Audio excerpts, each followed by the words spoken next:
Now, here at Inside Lane, I think for our final feature of the show today, it's very important to show that we're proper car people. Alfa Romeo, I think, is probably the best example of that, though the downside of owning an Alfa Romeo is obviously its reliability. I went to go and test Alfa Romeo's brand new Giulietta to see whether they fixed this issue and restored the honour among petrol heads across the world. Alfa Romeo, to any car enthusiast, is so much more than just another brand. Instead, it's a symbol of motoring perfection, a beautiful, engaging piece of machinery capable of doing something no other car can do, provoking emotion. That's something no other piece of machinery I know of can do. However, Alfas have always had a major flaw. You see, they're awe-inspiring whilst they're working. But the Italian company is working very hard to amend their preconceived unreliability. And their new secret weapon? The Alfa Romeo Giulietta. Concrete jungle where dreams are made of. There's nothing you can't do. Now you're in New York. These streets will make you feel brand new. Big lights will inspire you. Hear it for New York, New York, New York. There are two things you should know about this specific Alfa Romeo Giulietta before we decide it's a proper Alfa Romeo or not. Firstly, the Alfa Romeo Giulietta is a beautiful looking car in every colour other than grey. Secondly, this is the diesel. And I know, mixing Italian passion and a diesel engine is much like putting Marmite on lobster. But bear with me on this. Inside the Giulietta is classic Alfa Romeo, with high quality materials and class leading comfort. It's just generally a nice environment to be in, with gadgets and gizmos such as the car's DNA system, makes it brilliant in a variety of situations. You see, the thing that makes Alfa Romeo for me, especially the interior, so special, are the little details, like this red stitching across the steering wheel.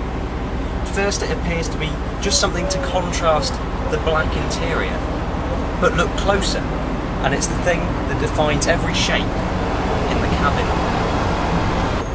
Then there are the Alfa branded pedals and the architecture of small things like the vents, things that normally wouldn't matter, but it's all these little things that make an Alfa Romeo so special. But of course, the key factor is how it drives.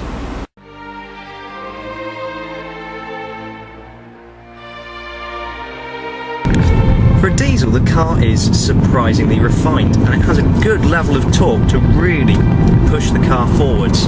Acceleration levels seem perfectly normal for the class, of course, but this 2 litre diesel does seem to have a fair bit of poke to it. Engine noise, as I said, it's not unpleasant, which is unusual for a diesel because they do normally sound like canal boats.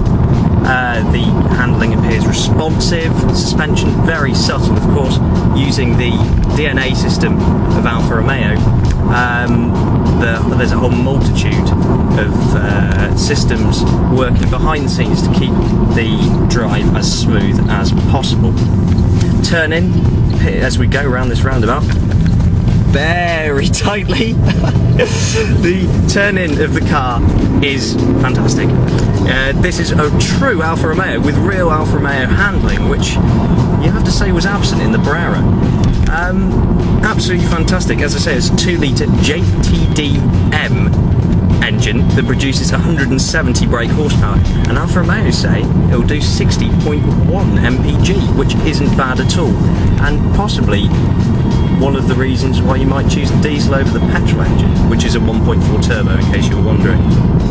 Seats held me in place perfectly fine with this lively driving we're experiencing. It is a real Alfa Romeo, this. You can feel the absolute, as we're hard on the brakes, this is an absolutely cracking car, very lively for a hatchback, and much better than, I have to say, the ride is much better than that of the Volkswagen Golf, which I found a little bit hard. Absolutely brilliant. You can just tell there was a lot of time and effort gone into this car.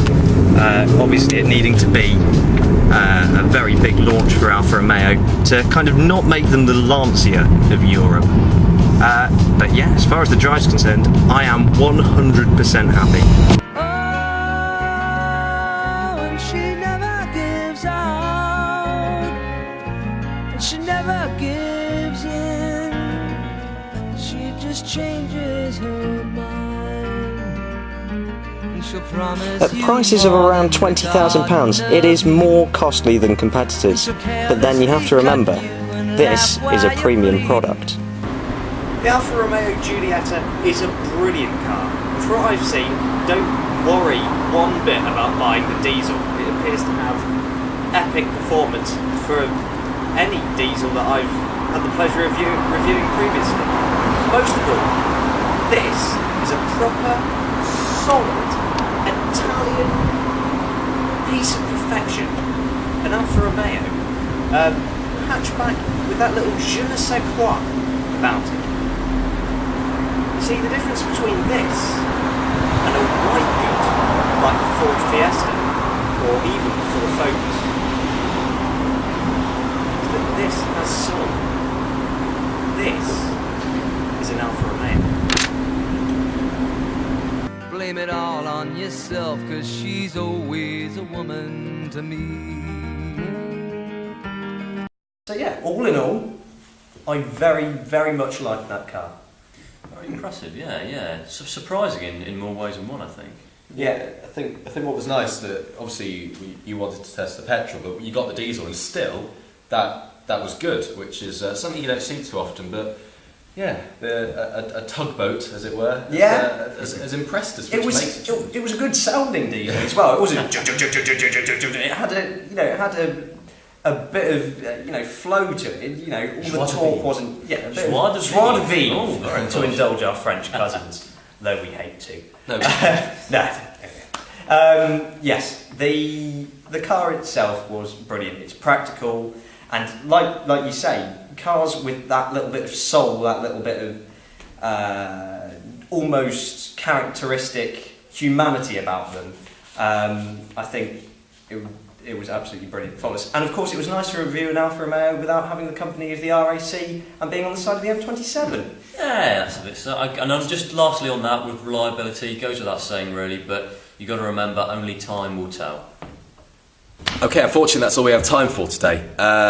We will be back very soon. Next weekend, next Saturday. Next Saturday. But if you want more of the more up-to-date news and keep up with the latest info in the motoring world, you can check us out at www.insidelane.co.uk. We're on Twitter at inside_lane, and we're also on Facebook, where you just search for Inside Lane, and I'm pretty sure you'll know who we are. Okay, so, well, thanks very much for watching. We'll see you next Saturday, where you're testing the new Mazda MX-5. I'm getting hold of the Mercedes SLS, and Matt, you're going to bring us some news to sample. Aha. So, thanks for watching again. Drive safely. Bye. Bye.